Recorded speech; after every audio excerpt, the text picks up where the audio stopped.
Hello दोस्तों, मैं सुरताराम आपके सामने इस संडे को फिर हाजिर हुआ हूँ एक नया विज्ञान और आध्यात्मिक पर नए टॉपिक के साथ। और आज का हमारा टॉपिक है विज्ञान और आध्यात्मिकता का वो मिला जुला रूप जो ये बताने का प्रयास करता है कि जमीन के अंदर कहाँ पर पानी है, कहाँ पर हमें नलकूप या कुएं की खुदाई करवानी चाहिए, और ये पानी किस प्रकार पता लगाया जा सकता है, विज्ञान कैसे पता लगाती है, और हम धार्मिक धर्म गुरुओं के साथ या ब्राह्मणों पंडितों के साथ किस प्रकार पता लगाकर जमीन में कहाँ पर पानी है इसका पता आराम से लगा सकते हैं। तो इसकी खोजबीन के लिए ये वीडियो बना रहा हूँ मैं।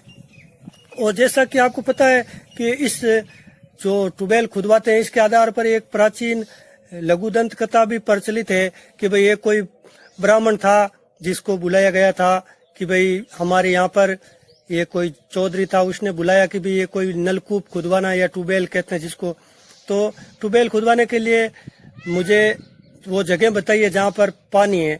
तो पंडित जी ने कहा भाई चलिए हम पता करते हैं।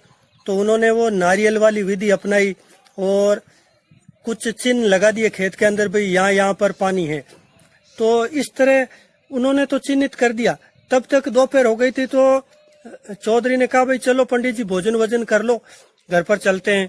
तो चौधरी ने जब उनको आमंत्रण किया तो वो घर पर चला गया। और उन पंडित ने देखा भाई चारों तरफ भैंसें बंधी हुई थी। तो कहा भाई बड़ा धारपाड़ आदमी है, तो धन दान दीना सब कुछ है इसके पास, और वो भोजन के लिए बैठ गया।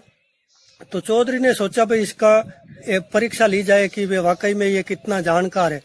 तो उसने नीचे घी डालकर थाली के अंदर और ऊपर शक्कर डाल दी और उसके ऊपर चावल डाल दिए, और चावल इस तरह नजर आ रहे थे भाई जैसे सूखे चावल हो। अब वो बेटा उसने फिर देखा एक बार गाय भैंसों की ओर और कहा भाई रहा नहीं गया तो पूछ बेटा कि भाई चौधरी जी आपके इतनी गाय भैंसे हैं और आप मेरे को सूखे चावल खिला रहे हो, थोड़ा सा घी तो डाल देते। चौधरी ने कहा पंडित जी मैं यही देख रहा था कि आप जानकार कितने हो। जब आपको थाली के अंदर 2 अंगुल नीचे चावल के नीचे पड़ा घी नजर नहीं आ रहा है, तो आपको 2-2 हजार फुट नीचे जमीन के अंदर का पानी कैसे नजर आता होगा। तो आप कितनों को मूर्ख बनाते हो। तो ये तो एक दंत कथा के रूप में प्रचलित है। बाकी वाकई में हम देखा जाए तो ये चमत्कार के रूप में देखे जाते हैं आजकल कि भाई जो ब्राह्मण होते हैं वो जमीन के अंदर कहाँ पानी है इसका वाकई के अंदर पता लगाते हैं। तो ये पता लगाने की विधियां भी अलग अलग है और जिनके बारे में मैं बताऊंगा बाद में कि भाई किस प्रकार विधियां हैं। लेकिन क्या वाकई के अंदर इस जमीन के अंदर जो पानी निकाल जाता है वो सत्य है? क्या इन लोगों के पास कोई मंत्र विद्या होती है या फिर कोई इष्ट देव होते हैं? इस पर हम आज चर्चा करेंगे। तो सबसे पहले चर्चा करते हैं हम भाई क्या जमीन के अंदर पानी होता है, इसके ऊपर आध्यात्मिक क्या कहता है। तो आध्यात्मिक की बात करते हैं। आध्यात्मिक रूप से देखा जाए तो ब्राह्मण लोग हैं वो नारियल घुमाकर पता लगाते हैं। एक हाथ में अगरबत्ती लेकर व्यक्ति घूमता है खेत के अंदर, जहाँ पर वो अगरबत्ती लेकर जाता है जहाँ पानी होता है वहां पर नारियल अपने आप घूमने लगता है।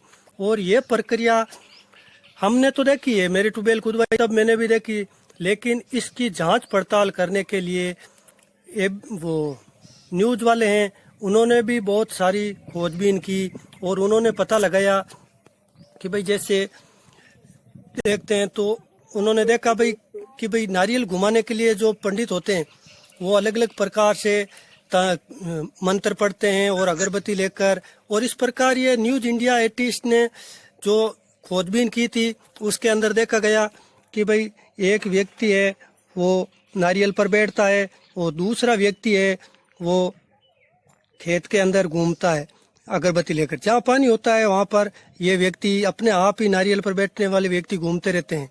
और ये एक व्यक्ति पर नहीं दोहराया गया, इन्होंने बहुत सारे लोगों पर ये खोजबीन की। ये जो बैठा है ये इस खुद न्यूज वाला है, इसको यकीन नहीं हुआ था इसलिए ये खुद बैठा और इसको भी नीचे गिरा दिया गया। तब इन्होंने कहा भाई चलो कोई बात नहीं, हो सकता है कि ब्राह्मण है वो नारियल ही कोई लेकर आया खुद का। तो फिर दूसरा नारियल लिया गया और दूसरा नारियल लेकर फिर देखा गया ये। तो इन्होंने देखा भाई दूसरा नारियल ले लेते हम, क्या पता पंडित जी खुद वाला नारियल अपने मंत्र के द्वारा तंत्र विद्या द्वारा कोई मंत्र का फेंक कर लाए ताकि वो घूम सके। तो फिर दूसरे नारियल है उसके द्वारा भी जब इसका प्रयोग किया गया तब भी देखा गया भाई उस पर जिस व्यक्ति को वापस बिठाया तो वही जैसे वो सामने दिखाई दे रहा व्यक्ति वो जा रहा है अगरबत्ती लेके और ये इस पर बैठा था। तो कुछ देर बाद जब वो वापस उन्हीं निशानों पर गया तो देखा भाई ये नारियल है, ये दूसरा वाला ये भी अपने आप घूमना शुरू हो गया था। तो इस प्रकार ये घूमने के कारण पता लगा कि भाई वाकई के अंदर कुछ न कुछ इस प्रकार का चमत्कार है या इस पूजा पाठ में कुछ न कुछ ऐसा प्रभाव है कि जिसके कारण ये नारियल घूमना शुरू हो जाता है। तो ये घूमने की प्रक्रिया है अगरबत्ती और नारियल के रूप में निर्मित रहती है।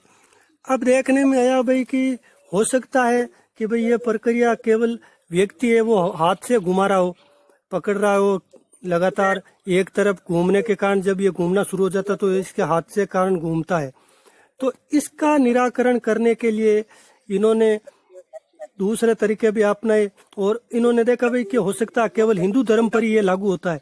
तो इन्होंने एक मुस्लिम व्यक्ति को भी लाकर बिठाया। तो मुस्लिम व्यक्ति को लाकर बिठाया तो उसके रूप में भी वो नारियल घूमना शुरू हुआ।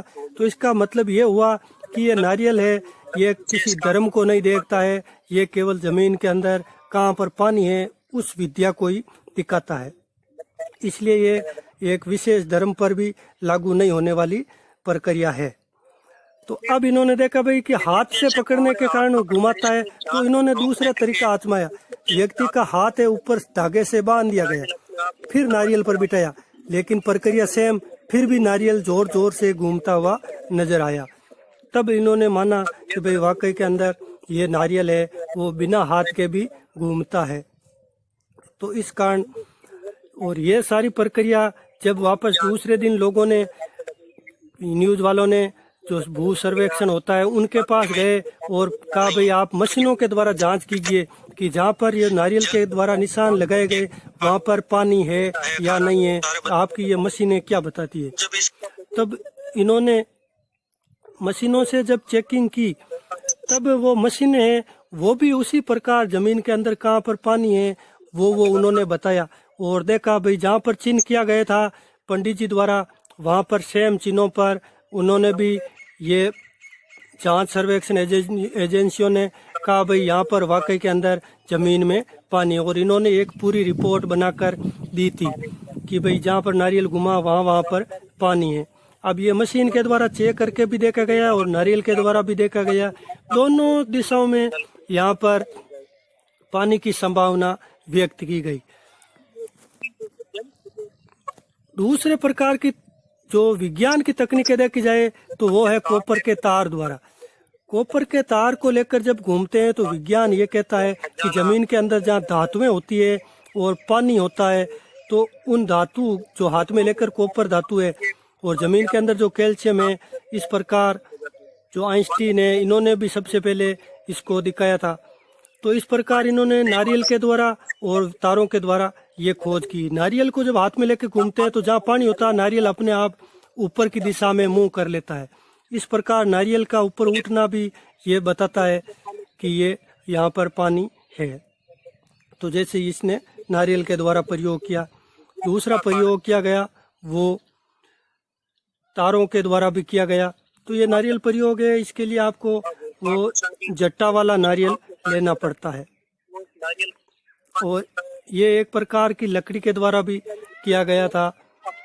और ये प्रयोग कॉपर के तार द्वारा भी किया गया। ये अमेरिका में वहाँ पर जो धर्म को नहीं मानते वहाँ पर इसी प्रयोग करते हैं। जो आपस में एक दूसरे पर क्रॉस हो जाते तार तो वहाँ पानी की उपस्थिति मानते हैं एक दूसरे। सबसे पहले दो सिल्वर के तार लेते हैं हम, इनको थोड़ा सा मोड़ लेते हैं। मोड़ने के बाद इन तारों को ऐसे हाथ में पकड़ते हैं। और मेरे यहाँ पर इस छोटे से भूभाग पर जहाँ पर 3 ट्यूबवेल थी और तीनों पर मैंने एक छोटा छोटा पत्थर रखकर चिन्हित किया गया। तो पहले हम वो चिन्हित पत्थर है वहाँ पर जाकर देख लेते हैं कि ये किस प्रकार तार है वो आपस में एक दूसरे, जहाँ पर पानी होता है वहाँ पर ये एक दूसरे के सामने आ जाते हैं, क्रॉस हो जाते हैं। जहाँ पानी नहीं होता वो इस तरह हो जाते हैं। तो अभी जैसे चलकर देखते हैं, एक ट्यूबवेल देखा जाए तो ये जो पत्थर रखा हुआ है यहाँ पर है। तो इस तरह आप देखिए जैसे ये वायर है। तो अब ये तार लेकर मैं जा रहा हूँ, जैसे एक चिन्ह हमारे यहाँ पर ये है। तो जैसे ही देखिए भाई ये लेकर हम मैसेज, और जैसे ये पत्थर वाला निशान आया है, तार है आपस में इस तरह मुड़ जाते हैं। तो इसका मतलब क्या है, यहाँ पर पानी, और यह पानी है जो हमने नारियल के द्वारा पता लगाया था, और अब ये जो है वो नई टेक्निक द्वारा पता लगाया जाता है। जैसे वापस जाते ही ये तार दूर हो जाते हैं। तो अब ये दूसरा चिन्ह है जो वो यहाँ पर है, ये पत्थर रखा हुआ है। तो यहाँ हमारे दूसरी ट्यूबवेल थी, तो देखिए जैसे यहाँ पर ये इस तरह तार है वो दूर दूर है, और जैसे ही मैं इनकी ओर जाता हूँ और जो चिन्ह है वहाँ पर आते ही ये तार इस तरह आपस में एक दूसरे से नजदीक आ जाते हैं, एक दूसरे के आमने सामने। अब आप ये सोच रहे हैं कि भाई ये तार है या तो हवा के कारण आ सकते हैं या फिर मेरे हाथ के पकड़ने के कारण आ सकते हैं। तो इसके लिए मैं आपको ये दूसरी विधि करके दिखा सकता हूँ जिसमें हाथ को पकड़ने की जरूरत नहीं है। तो अब देखिए ये मेरे हाथ के टेक्निक को कम करके मैं यहाँ पर ये 2 बोतलें दिखाई दे रही है जो दवाइयों की है, मैं इनको लेकर भी ये टेक्निक आगे बढ़ा सकता हूँ ताकि आपको ये विश्वास हो जाए कि ये केवल हाथ से घुमाने योग्य नहीं है। और अब हमारे पास जो चिन्हित चीज है वो यहाँ पर है। अब देखिए ये घूम रहे हैं, जैसे जैसे ये नजदीक से हम आ गए इसलिए, और दूर जाते ही ये वापस तार है वो दूर होते चले जाते हैं। ये देखिए बिल्कुल दूरी दूरी पर है, लेकिन जैसे मैं यहाँ पर नजदीक आ रहा हूँ तो ये तार है आपस में एक दूसरे के साथ जॉइंट में हो जाते हैं इस तरह। ये देखिए बिल्कुल आमने सामने हो गए। अब यहाँ से मैं दूर जाता हूँ वापस, तो जैसे जैसे यहाँ पर जमीन के अंदर पानी की कमी होती जाएगी ये तार भी अपने आप दूर होते जाएंगे। तो अपनी अपनी जगह दोनों ही बातें फिट बैठती है। चाहे विज्ञान की बात करते हैं तो विज्ञान भी ये इसी प्रकार अलग तरीकों से जमीन के अंदर पानी की उपस्थिति दर्शाता है, और आध्यात्मिक है वो ब्राह्मणों और नारियल है, पूजा पाठ है, इनके द्वारा जमीन के अंदर पानी का पता लगाने की बात करते हैं। ना तो विज्ञान इसको खारिज कर पाया कि भाई कैसे ये पता लगता है कि अगरबत्ती के द्वारा, जहाँ पर विज्ञान पानी बता रहा वहाँ अगरबत्ती के द्वारा नारियल घूमकर ही पानी बता रहा है, और ना ही आध्यात्मिक इसको खंडित करता है कि भाई जो तारों के द्वारा विज्ञान कैसे पता लगाता है। तो ये दोनों अपनी अपनी जगह की प्रक्रियाएं हैं, इसीलिए विज्ञान और आध्यात्मिक हमेशा एक दूसरे के साथ साथ चलते रहते हैं। तो हो सकता है, आशा करता हूँ आपको मेरा ये वीडियो पसंद आया होगा। नमस्कार, जय हिंद।